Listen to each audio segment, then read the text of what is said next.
Right, ladies and gentlemen, welcome back. We are going to discuss binomial and geometric probabilities, and we're going to use an example to do so. All right. Now, Amarillo Slim, a professional dart player, has an 80% chance of hitting the bullseye on a dartboard with any throw. Suppose he throws 10 darts at one at a time at the dartboard. Now, I want you to think about playing a game of darts and throwing darts at a dartboard. Each time you throw the dart, you basically reset your chance of successfully achieving where you're trying to hit. So if he has an 80% chance of hitting the bullseye on the dartboard with any throw, that implies that each one of these throws is independent from the others. In other words, his probability of success resets each time and is not changing no matter how many successes he has in a row, no matter how many failures he has in a row. All right. And let's see, we want to find the probability that Slim hits the bullseye exactly 6 times. Now, what we have here is actually a binomial probability situation. All right, and binomial probability situations follow the conditions for bins. All right, these conditions have to be met for us to be able to use binomial calculations. All right, we need to have a binary solution set, meaning we have a question that can be answered as a yes or no. All right, did he hit the bullseye, yes or no? All right, 80% chance yes, 20% chance no. All right, binary solution set. Independent. Each attempt is independent from the previous ones. Each time he throws the darts, that probability of success would reset. Him successfully hitting a bullseye his first time would have no effect on him hitting a bullseye the second time. N, he has a set number of attempts that he's going to do that are laid out ahead of time. He has exactly 10 darts. So he's making 10 trials, he's making 10 attempts. And then finally, S stands for the probability of success being clearly defined. All right, he has an 80% chance of hitting the bullseye. Our probability of success is identified and it's not changing because of this independence. All right, now when you have a binomial probability situation, then you're looking at the probability that you achieve a particular value. All right, so capital X is our probability distribution that we achieve lowercase x, all right, just a single outcome. We would be looking at however many trials we would do, a certain number of successes. This is a combination notation. So however many trials we do, there are going to be different combinations based on the number of successes that we have to be able to achieve those results. All right, think in terms of like if you flip 3 coins, you could have all 3 heads, you could have 2 heads and tails, but those 2 heads and tails could appear in 3 different formats. All right, there are 3 different combinations of 2 heads and 1 tails that you could actually have. Likewise, you could have 3 different combinations of 1 heads and 2 tails. While there's only 1 combination of all 3 tails and 1 combination of all 3 heads. Now, each time you do this, you basically have a 1 out of 8 chance of getting any of these coin flips. And if you add all of those up, you would have a total of 100% of the situation. Now, when you notice that you have 3 different combinations of the same event, right, if we were looking at number of heads, we would have 3 heads here, 2 heads here, 1 heads here, 0 heads here. We have 3 of these 1/8 chances for getting 2 heads because we had 3 different combinations of the ways that that could turn out. So we have a 1/8 chance of having 3 heads, a 3/8 chance of having 2 heads, a 3/8 chance of having 1 heads, and a 1/8 chance of having 0 heads. All right, this is how the combination concept combines with the original probabilities of each individual solution in order to get total probability of that particular event. All right, and again, this was also a binary solution set, either you got heads or you didn't. That's what we're looking at here. All right, the total number of dart throws, we're going to have some sort of number of successes, and the combination of that many successes out of the attempted dart throws would basically be how many times the probability of our number of successes out of the total tries would occur. All right, now the probability for a single event, a single occurrence of however many successes out of attempts that we made, would be the probability of success to the exponent of the number of successes we wanted times the complement, which would be the probability of failure, to essentially however many times we tried it minus the number of successes that we had. All right, so probability of success to the exponent of how many successes times probability of failure to the exponent of how many failures we have. This is our multiplication rule for an intersection of events. And then the combination of how many times we could actually have that particular sequence of successes and failures mixed up in different ways. That's like having 3 different ways to get 2 heads and 1 tails, each having equal probability. So we would take essentially the probability of just a single occurrence times however many combinations we had. That's what we're doing here. That's how this formula is derived. Right? So over here, when we find the probability that Slim hits the bullseye exactly 6 times, we first need to find the probability. Well, we need to find how many combinations of 6 successes out of 10 attempts he could have. How many different ways could he have 6 bullseyes out of 10? And that's when we use combination calculation. Once we figure out how many different ways this can occur, then we multiply by the probability of just a single occurrence. So 0.8 is our probability of success. He would have 6 successes, which is why it's to the 6th power. 0.2 is the probability of failure. And he has 10 attempts, 6 successes, which leaves us with 4 failures because 10 minus 6 gives us 4. And if we want to, we can calculate this using just our basic calculator. All right, we can go to math. We can go over to probability. Select NCR, that stands for combination. And it's kind of hard to see, but there is this like dark black C that you can see right here. That stands for combination. You put the number of attempts that you're making, then hit the right arrow, and then the number of successes. Hit the right arrow again. And this will calculate how many different ways we could have 6 bullseyes out of 10 attempts. Take that times probability of success, however many successes we're dealing with, in this case 6, times the probability of failure, however many failures we would have, which would be the 4th. Hit enter, and this would be our probability. Now, if you don't want to calculate this all by hand, the calculator is actually programmed to be able to calculate individual values for a binomial distribution as well as a range of values. If you hit second vars, you go to the distributions. And all the way down here, we have binomial PDF. Now, binomial PDF is for an exact value. I think of it as precise, which is why there's a P in there. And then binomial CDF is for a combination of values. And I look at it as a combination of values going less than a certain number. So this one calculates a less than or equal to probability for us. All right, this one's just purely equality. So if we click binomial PDF, all right, we do number of trials first, then our probability, then our number of successes. So 10 dart throws, 0.8 chance of occurrence, or 0.8 chance of success, and 6 successes. All right, notice it calculates the same exact answer. It doesn't matter which way you type it in. 0.0881 approximately. All right, you could make this 0.088, you can make this 0.0881, 0.08808. I'm not super picky. Usually we go out to at least 4 decimal places because that gives us our probability to the nearest hundredth when you turn it into a percent.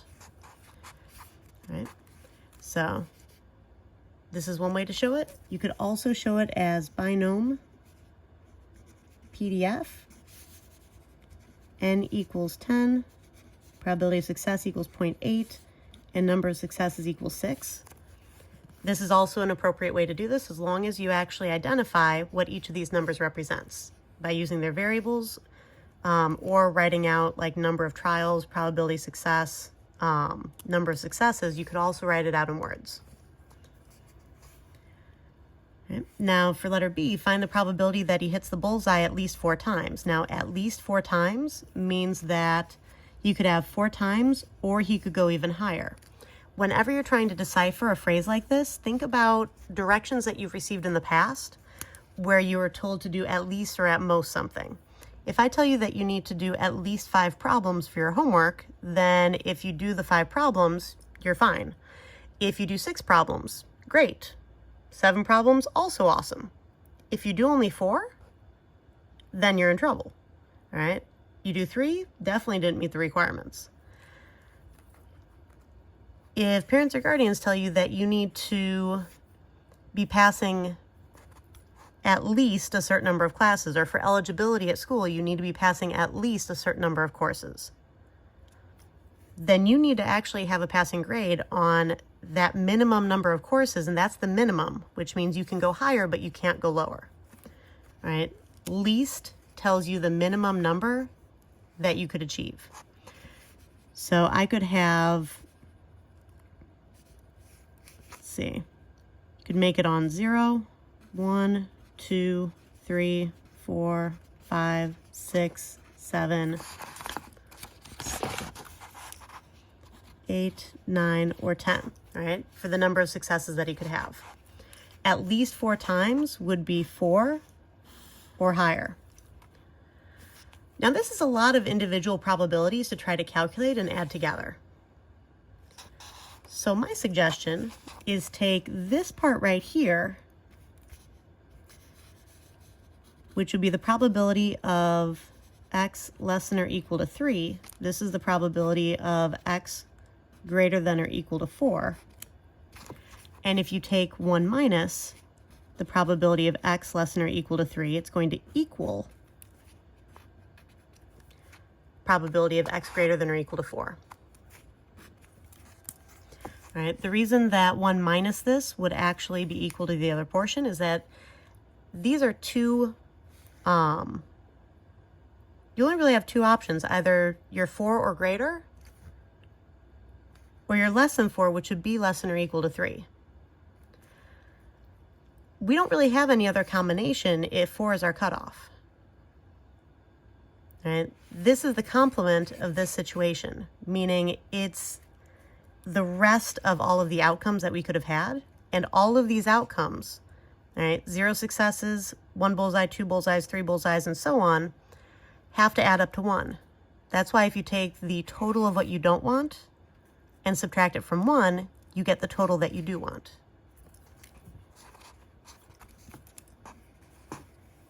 Right? Because these 2 probabilities have to add up to equal 1. If you subtract this from this side, then you can isolate this probability that you want. Right? Now, why is this important? Well, in order to use a shortcut with the calculator with binomial CDF, when you look at the number of trials, the probability of success, x is no longer just the exact value. X is going to be the largest value in the probability, and you're looking at a less than or equal to situation. Right? The calculator can't do this one, but it can calculate this one for us fairly quickly. So if I want to find the probability that x is greater than or equal to 4, then what I really want is 1 minus the probability that x is less than or equal to 3, which means I want to take 1 minus binomial CDF, 10 attempts, oops, do not forget to identify what the numbers mean. All right, so number of trials is 10 attempts. Probability of success is still 0.8. And x represents the highest number, basically our maximum, in our combined probability here. So 3 is the highest number of successes when we're doing this calculation. So if I do binomial CDF, 10 attempts, 0.8 chance of success, whoops, and then 3 successes, we get a very small probability right here. Let's see.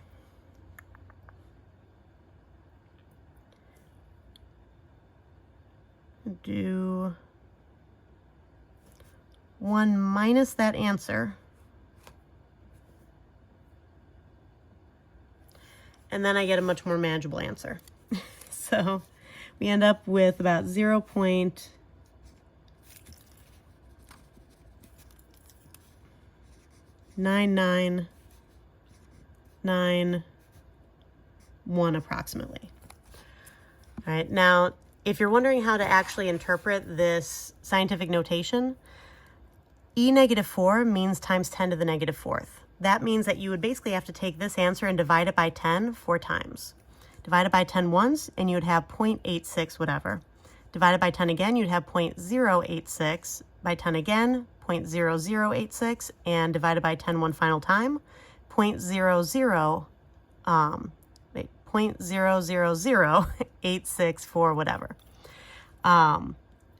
Essentially, you're moving your decimal point, however many you have for your negative exponent, that many times to the left. All right, so once around the 8 leaves you with 3 more in front, which is why you would have 3 zeros between the decimal point and the 8 when you rearrange this. When you subtract that answer from 1, that's when we're getting this. All right, so for an exact value, you would do something like this. For a range of values, if you're looking at a greater than or equal to situation, then find the complement. If you're looking for an at most, then you can do, you can just calculate using binomial CDF just straight up. Always double check, like, what's the actual goal of the problem? Now, the expected number of bullseyes in 10 throws, that would be the mean of the binomial situation. And if you look at your student resources packet, you will see under binomial distribution that the mean of the binomial distribution is going to be the number of trials times the probability of success, which in this case is 10 times 0.8, which means that the expected number of bullseyes in 10 throws is 8 bullseyes. Right, that's the typical number of successes that Amarillo Slim would actually have in 10 throws. That's what we would expect to see.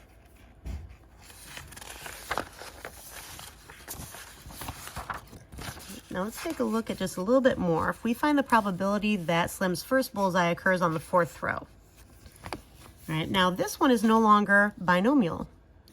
This one is geometric, which follows a very similar set of conditions, but instead of bins, where we have a set number of trials, we have bits where we continue until we get our first success.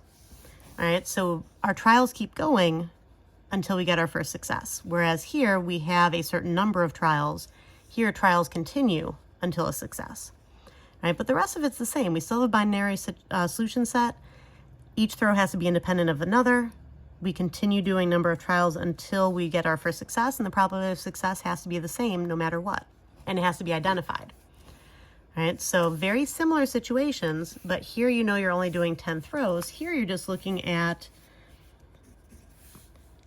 right, probability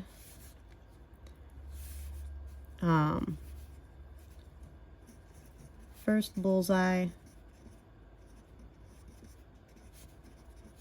on 4th throw. All right, if you want to identify y equals throw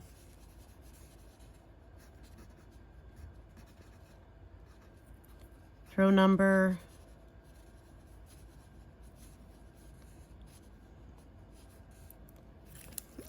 number of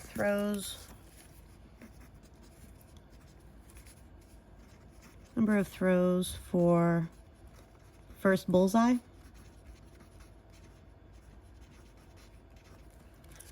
then probability of y equals 4 could also be written this way. You can write it out in words, you can write it out in symbols, as long as you identify what your variable is. All right, notice I'm defining my variables when I do this. Now, this one's a little bit simpler to work through. For a geometric probability,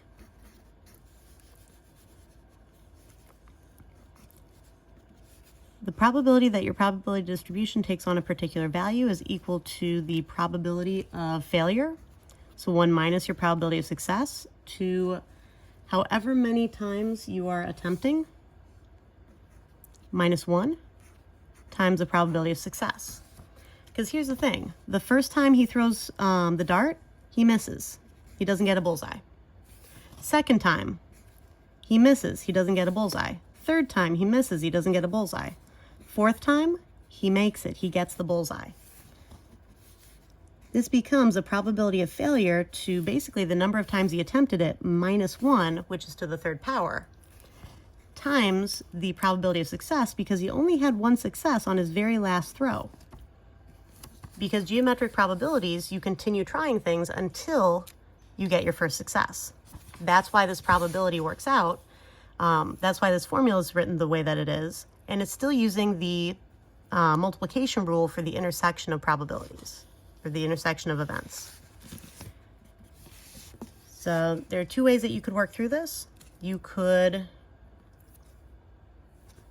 write this in as 0.2 to the third times 0.8, which gives us 0.0064. Or you could go into distributions, go down to geometric PDF because you're looking for a precise success. And let's see, probability of success is 0.8, and we want it to happen on the fourth time. It gives you the same answer regardless. All right, this program, this formula is programmed into this particular feature so that, you know, if you have a longer one, you can go ahead and just type it in. Now, for this, find the probability that takes Amarillo more than 2 throws to hit the bullseye. So probability that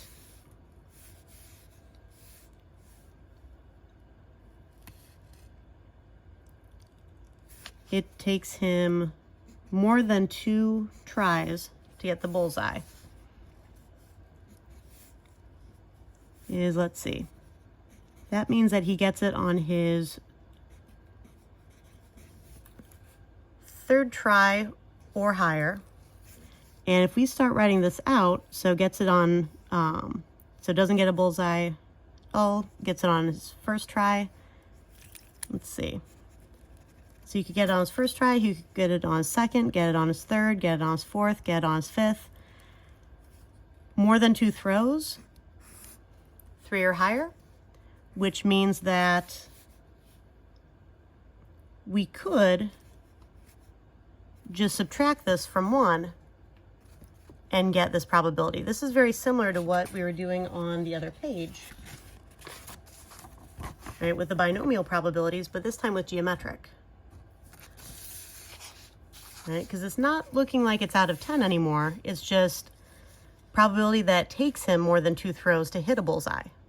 We're not looking at a total number of bullseyes anymore. We're looking at the number of throws to get the bullseye.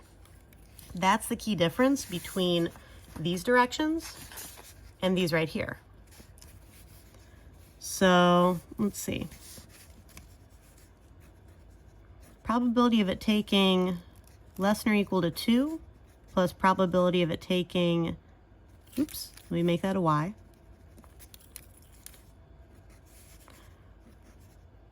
greater than or equal to 3, this set of probabilities plus this set of probabilities continuing on forever have to add up to 1 for all the different possibilities we could have. It could take him once, could take him twice, or it could take him more than that. If we subtract this from the other side, 1 minus probability of it taking 2 or less tries to get his bullseye is equal to the one that we want. So let's see, 1 minus, if he gets it on his first try, that would just be 0.8. If he gets it on his second try, he fails the first time, gets it on his second. Basically just these two probabilities added up and then subtracted from 1. Notice my grouping symbols here. Be very careful. This would basically be 1 minus, let's see, 0.8 plus, this would be 0.16. So 0.96 gives us 0.04.